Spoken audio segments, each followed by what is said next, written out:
तो दोस्तों आगे बढ़ने से पहले हम एनसीईआरटी का बहुत ही important topic importance of variation या फिर बोले तो सिग्निफिकेंस ऑफ वेरिएशन करते हुए चलेंगे।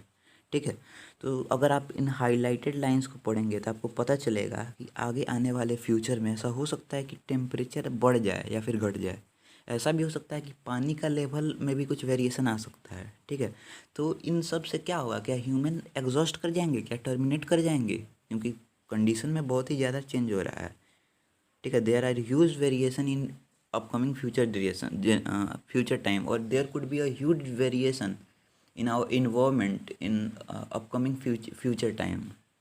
तो इसके कारण क्या होगा, क्या ह्यूमन बींग मर जाएंगे? नहीं, ऐसा नहीं होगा। ह्यूमन बींग अपने शरीर में उस तरह का बदलाव करेंगे। जैसे कि आप एग्जाम्पल के तौर पे देखिए कि जो लोग ऊपर सतह पे रहते हैं, पहाड़ पे रहते हैं, उन लोग का आँख छोटा छोटा होता है। क्यों छोटा छोटा रहता है? ताकि उन लोग का आँख वहाँ की ह्यूमिडिटी से, मॉइस्चर से बच पाए। जैसे कि चीनियों को आप देख सकते होंगे, उन लोग का आँख छोटा छोटा रहता है कि नहीं? उसके बाद से आप देख सकते होंगे कि इक्वेटर के पास वाले जो रीजन्स है वहाँ पर लोग का चमड़ा काला होता है। जैसे कि साउथ अफ्रीका देखिए या फिर तमिलनाडु देखिए, वहाँ के लोग का चमड़ा स्किन पैच्ड कलर ब्लैक होता है, ताकि वो हीट को रेजिस्ट कर पाएँ। अब वो आप समझ पा रहे होंगे मेरे बात को। ठीक है, तो यही एवोल्यूशन है। जो डीएनए कॉपी आप देख सकते हैं, ये जो वेरिएशन है, variation is a result of DNA copy. जैसे कि आप साउथ अफ्रीका का एक एग्जांपल लीजिए, वहाँ पर ब्लैक पीपल रहते हैं। तो ऐसा नहीं है कि उनके फादर भी ब्लैक होंगे या मदर भी ब्लैक होंगे।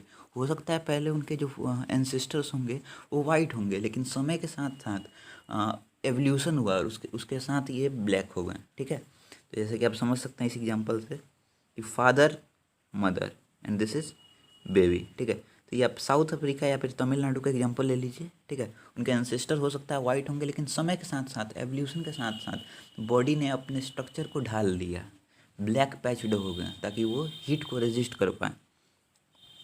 तो आप सिंपल इंपॉर्टेंस ऑफ वेरिएशन अगर क्वेश्चन में आ जाए, what is importance of variation और सिग्निफिकेंस ऑफ वेरिएशन, तो आप लिखेंगे variation is a result of DNA copy.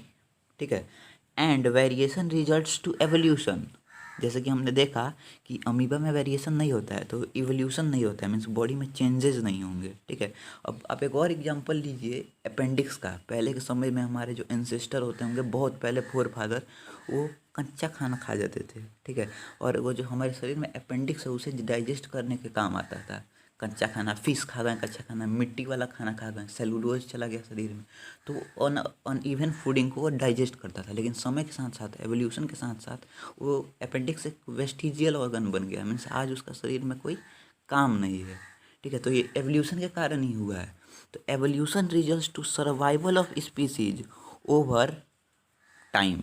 ठीक है, तो जो एवोल्यूशन है ये रिजल्ट करता है स्पीसीज के सर्वाइवल के लिए लंबे टाइम तक। अब मानो कि साउथ अफ्रीका का एग्जांपल से आप समझो कि अगर वहाँ के लोग का स्किन काला नहीं हुआ रहता तो क्या होता है, उन लोग का खून जल जाता है या फिर तरह तरह की बीमारियाँ वहाँ पे फैलती, स्किन डिजीजेज फैलते हैं। क्यों? क्योंकि इक्वेटर के पास वाला एरिया है तो सनरेज डायरेक्ट पड़ेगा और सनरेज का इम्पैक्ट, सनरेज का इंटेंसिटी का इफेक्ट स्किन पर ही पड़ता है, तो उसका इम्पैक्ट होगा।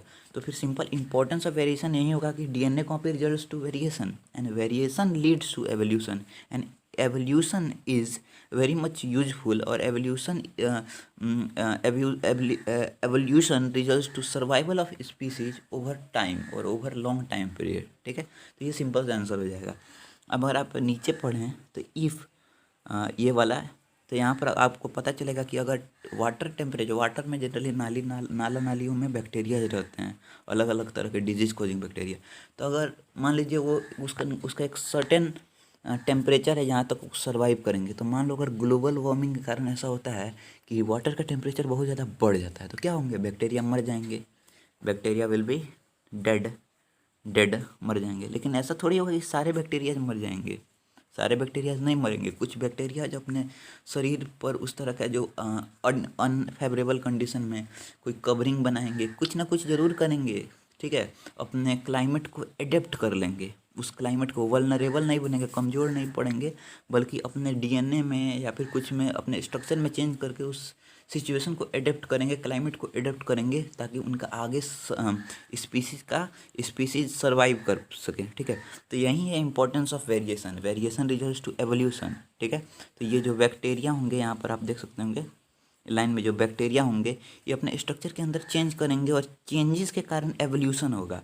और आगे आने वाले टाइम पीरियड में ऐसा होगा कि बहुत टेम्परेचर भी बढ़ जाएगा, तो पहले के समय में वही बैक्टीरिया मर जाते थे, अब उस टेम्परेचर पर भी वो ईजिली सर्वाइव करेंगे। ठीक है, तो यही है इंपॉर्टेंस ऑफ वेरिएशन। होप आप अच्छे से समझ पा रहे होंगे। अगर आपको समझ आ रहा होगा तो वीडियो को लाइक कीजिए, क्योंकि हम एनसीईआरटी बुक को भी कवर कर रहे हैं। अच्छा, अब नेक्स्ट वीडियो में हम एसेक्सुअल रिप्रोडक्शन के टाइप्स के बारे में समझेंगे और उस टाइप्स के बारे में कुछ बेसिक अंडरस्टैंडिंग डेवलप करेंगे। Thank you.